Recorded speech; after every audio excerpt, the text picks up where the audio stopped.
Alors on va continuer les Hachem sur les lois du deuil. Et là on est au moment où la personne elle va prendre sur elle ce qu'on appelle les dynimes de Aninut. On sait qu'il y a une différence entre les lois de Avelut, du deuil, et les lois de Onen. C'est quoi le Onen? Le Onen c'est la période qui sépare entre le décès d'un homme et son enterrement. Alors on sait qu'il y a une mitzvah sur chacun du clan Israël de faire en sorte que chacun d'entre nous puisse trouver un lieu où il va pouvoir reposer après son décès. On sait que le premier meurtre qui s'est passé du temps de la Torah, c'est lequel? C'est Caïn qui a tué Hevel. Alors Caïn, il s'est révolté contre Hevel, il était jaloux, et voilà qu'il l'a tué. Maintenant, il ne savait pas quoi faire avec le corps. Qu'est-ce qu'il va faire avec un corps? Il l'a tué, maintenant il faut qu'il le cache. Et Adam, Arishon, Chava qui peuvent se promener, ils vont voir que Hevel, il est par terre, d'accord, ensanglanté. Donc il faut trouver un endroit où le cacher, le dissimuler. Qu'est-ce qu'il va faire avec? Akadosh Baruch Hu, il a envoyé un corbeau qui a tué son ami corbeau. D'accord? Donc deux corbeaux qui se sont disputés. Il y en a un qui a tué l'autre. Qu'est-ce qu'il a fait ce corbeau? C'est écrit, il a fait un trou dans la terre et il a enseveli dedans son ami corbeau. Lorsque Caïn il a vu ça, il a dit ah c'est comme ça qu'il faut faire. Il a pris, donc il a creusé un fossé, il a mis à l'intérieur Hevel et il a enterré. Donc en tout cas il y a une mitzvah sur chacun du peuple d'Israël d'aider, d'accord, à l'enterrement de notre prochain. C'est la raison pour laquelle il y a une mitzvah qui s'appelle Met Mitzvah, d'accord, une personne qui n'a pas de gens qui peuvent l'enterrer autour de nous. La mitzvah elle repose sur nous et nous devons même payer financièrement son enterrement. Même le Kohen Gadol qui n'a pas été purifié, il devra s'occuper de l'enterrement de cette personne qui n'a pas de proche, qui est en plein champ et qu'il ne sait pas comment faire. En tout cas, il y a une mitzvah d'enterrement. Entre la période où l'homme décède et la période où elle va être enterrée, ses proches, d'accord, de sa famille, ils sont considérés comme onen, c'est-à-dire ils sont exemptés de toutes les mitzvot de la Torah. Exemple, il a appris à 6h du matin que son papa, lo alenu, est décédé, que sa maman, il est exempté de la mitzvah de Tefillin, de faire le schéma. Lorsqu'il veut manger un gâteau, il est exempté de la bénédiction de Borémine et Mézonot, et ainsi de suite. Toutes les mitzvot, il en est exempté. Pourquoi? Aosek ba mitzvah, patur min mitzvah. Celui qui s'occupe d'une mitzvah, il est exempté d'une autre. Étant donné que nous, on est censé être dans cette préparative de l'enterrement d'un Ben Israël, de notre proche parent, on est exempté de toutes les autres mitzvot. Maintenant, étant donné que on devient exempté des mitzvot lorsqu'on apprend cette nouvelle, les sages d'Israël, ils ont dit que lorsqu'on voit une personne qui vient qui s'apprête à faire une mitzvah quelconque, à faire la tefila, ou à réciter le Birkat Hamazon, ou mettre les tefillin, on attendra qu'elle finisse d'accomplir sa mitzvah, et là, lorsqu'elle aura fini, on viendra et on lui annoncera sur le décès de son proche parent, et que là, il devienne onen, et du coup, qu'il va rentrer dans cette préparation à l'enterrement et exempté des mitzvot. Maintenant, il y a une différence entre les temps anciens et notre temps à nous. On sait que du temps de la Gemara, par exemple, c'est écrit Messarou les katafim, si jamais la personne elle a donné la mitzvah d'enterrer son proche parent à la Chevra Kadisha, automatiquement les règles du deuil elles reposent sur lui, bien qu'il n'a pas été encore enterré, et du coup les 7 jours commencent. Ça c'est du temps de la Gemara. Aujourd'hui c'est pas pareil.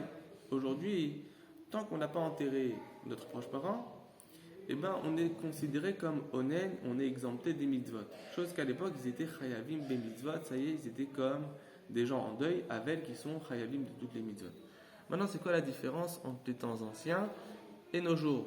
Alors, il faut savoir qu'à l'époque, justement, lorsque ils donnaient le corps de leur défunt à être enterré à la Chevra Kadisha, à cet organisme, d'accord, ils étaient totalement détachés de cette mitzvah. J'ai une mitzvah d'enterrer mon proche parent, j'ai délégué maintenant à la Chevra Kadisha, moi j'ai fait ma mitzvah. Eux maintenant, ils vont l'enterrer, c'est fini. Moi j'ai fait ma mitzvah, du coup je suis chayav des mitzvot. Et les personnes, elles restaient chez elles à la maison, elles ne suivaient pas le corps jusqu'à l'enterrement.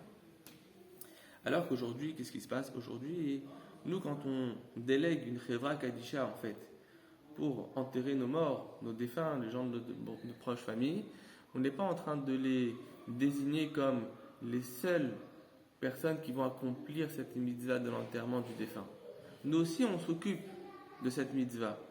Exemple, eux vont s'occuper de la purification du mort, mais ça reste que nous, par exemple, on va être là pour appeler, d'accord, le service le cimetière. S'il y a des papiers encore à régler avec les autorités israéliennes pour exporter le corps en Eretz Israël, on va le faire. On va appeler les gens pour venir à la Levaya, où est-ce que ça va se situer, qui va parler, etc. Nous-mêmes, nous allons suivre le cortège, que ce soit en voiture ou dans l'avion, et on va assister même à l'enterrement. Donc en fait, pendant toute cette période-là où le défunt n'est pas encore enterré, on est en train, nous aussi, d'accomplir cette mitzvah qui est d'accompagner le défunt jusqu'à sa dernière demeure. Donc on n'est pas exempté encore de cette mitzvah. On n'a pas totalement délégué cette mitzvah à autrui pour être exempté de toutes les mitzvot. Donc en tout cas, une personne qui est onen, d'accord, donc qui est dans cette période-là, elle est exemptée de toutes les mitzvot. Une petite halakha intéressante, la personne par exemple, elle arrive le jour de l'enterrement et elle a faim, elle a un creux et elle mange un sandwich pour retrouver des forces avant, d'accord, le moment où son papa ou sa maman ils vont être enterrés. Elle a mangé un sandwich, d'accord, un bon sandwich. Elle n'a pas fait de bénédiction avant parce qu'elle est exemptée. Et voilà que l'enterrement se termine et là on lui dit monsieur, est-ce que vous voulez manger? Il nous dit écoutez, la vérité, je suis rassasié, j'ai pris un sandwich juste avant l'enterrement, j'ai pas faim. Est-ce que maintenant cette personne devra réciter le Birkat Hamazon? La réponse, tant qu'elle est rassasiée de sa consommation, d'accord, eh ben elle est chayevet de faire le Birkat Hamazon. Pareil, elle est partie aux toilettes avant l'enterrement, d'après certains décisionnaires, lorsque l'enterrement sera terminé, tant qu'elle n'a pas encore envie de repartir aux toilettes, elle devra faire la bénédiction de Hachar Yatzar rétroactivement sur la consommation ou bien sur le fait qu'elle ait été aux toilettes. Donc ça, c'est les règles du onen. Il faut savoir que le onen, tant qu'il n'est pas endeuillé, il garde ses habits intacts, il garde ses chaussures en cuir. Ce n'est que lorsqu'il va procéder à l'enterrement du défunt que là, il devra déchirer ses habits et il devra enlever ses chaussures en cuir pour mettre des chaussures en toile lorsqu'il rentrera chez lui. Donc ça, c'est les règles du onen.